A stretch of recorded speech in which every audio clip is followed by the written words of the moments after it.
Ay,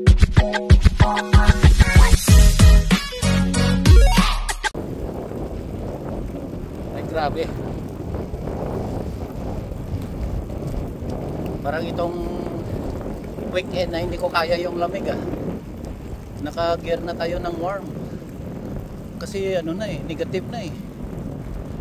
So kaninang umaga pumatak yung snow. Tapos bigla naman huminto. So may chance tayo na mag-ride ngayong Sabado, February 1. Pero yung temperatura ngayon negative na. Pag nasa seawall na ako doon, hindi ko na kaya yung lamig. Kaya babalik lang ako ng mga 3 kilometers lang.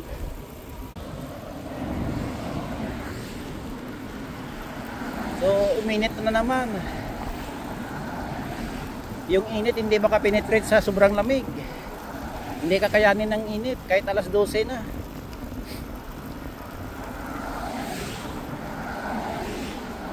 Grabe, nag negative 5 na pero yung snow na huminto.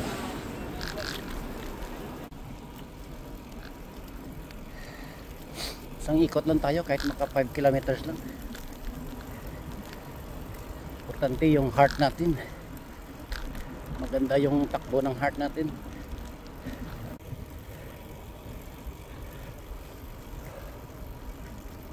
Grabe. Yung init. Parang walang init eh. Parang walang init. Hindi kaya ng init yung negative 5.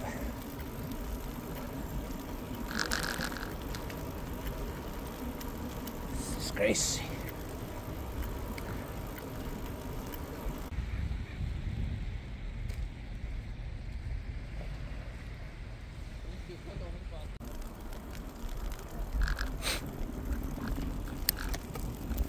Grabe.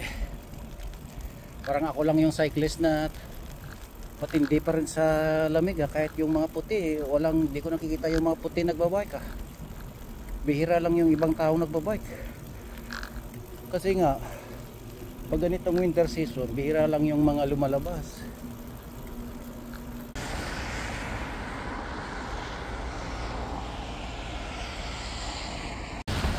Good morning mga kababayan.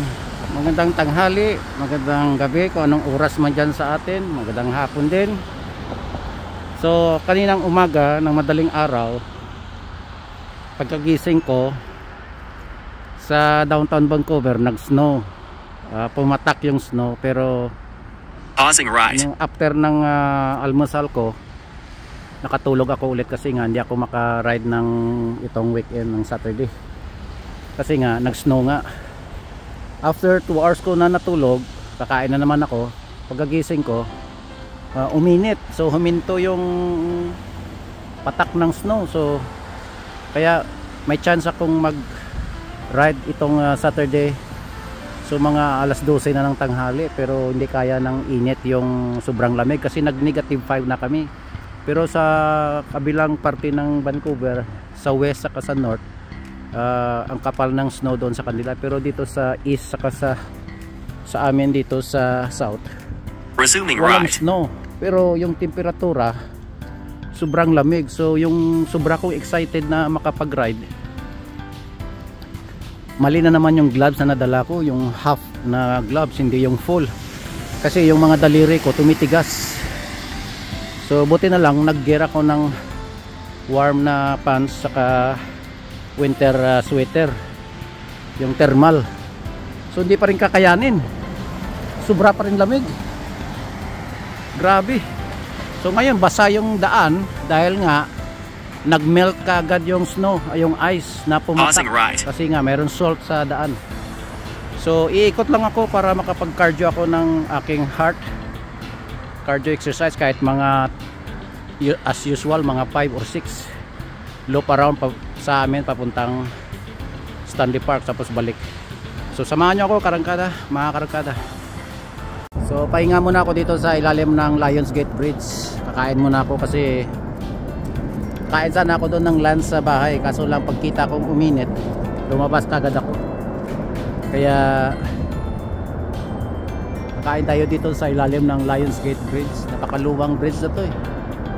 Hindi pa ako pinanganak.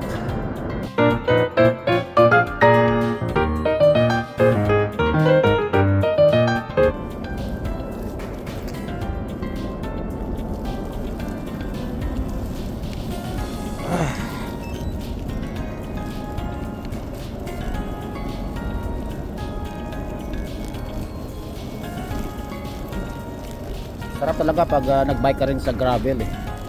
So sana yung ano mo, yung gulong mo nasa dalawang klase. It's either road bike saka gravel tires para maganda pa rin sa gravel.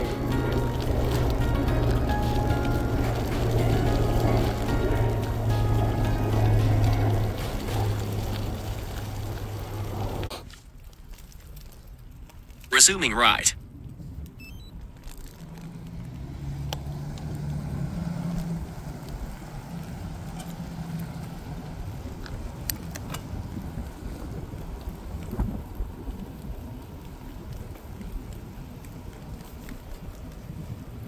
This is Tea House Restaurant.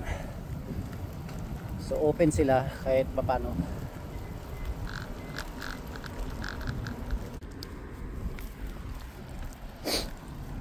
Resuming right.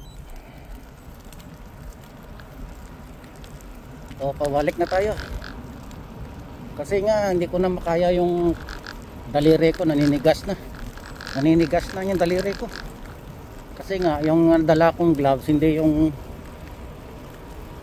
full gloves. Lagi ako excited pag nagra-ride, nakakalimutan ko. So walang nagdock na cruiser ngayon sa taong February 1, 2025 dito sa Canada Place. So wala siyang cruiser. Most likely mga ano yan, mga spring saka summer. So ito yung pinaka-main na Vancouver City.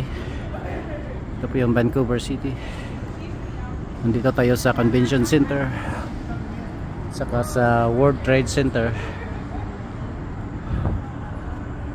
ng Vancouver.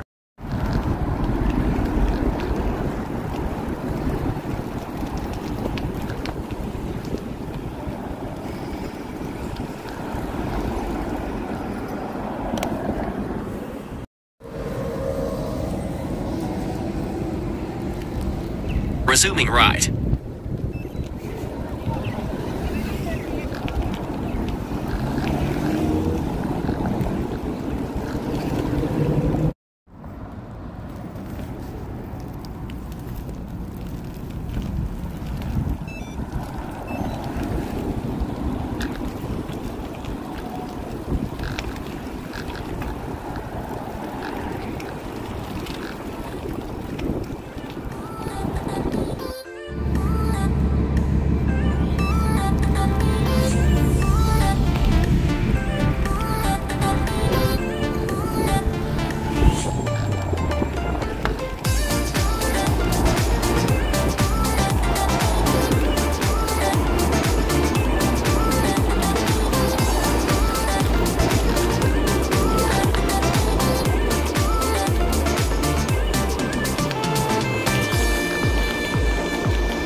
So nakabalik na tayo ng apartment galing sa Stanley Park.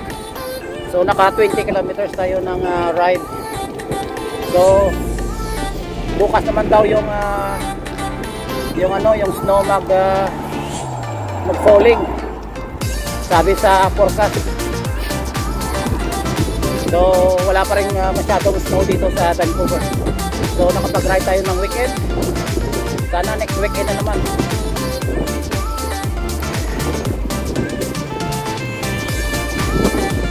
Nakapag-cardio tayo ng ating heart exercise.